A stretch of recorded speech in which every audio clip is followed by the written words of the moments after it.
truputėlį? Sakykite, kodėl šis nuostabus žiedas su brangakmeniais dvigubai pigesnis negu kad visi kiti? Kainuoja tik 1000 litų. Matote, jisai yra truputėlį netoks kaip kiti. Ta prasme?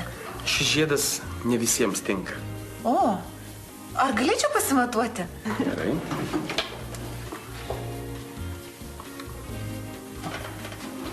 Prašau.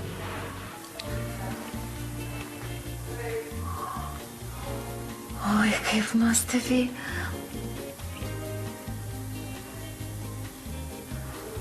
O kodėl čia užrašyta mylimai Nadeždai? Kaip suprast? Nu, matote, aš sakiau, kad jis ne visiems tinka. Tik Nadeždoms.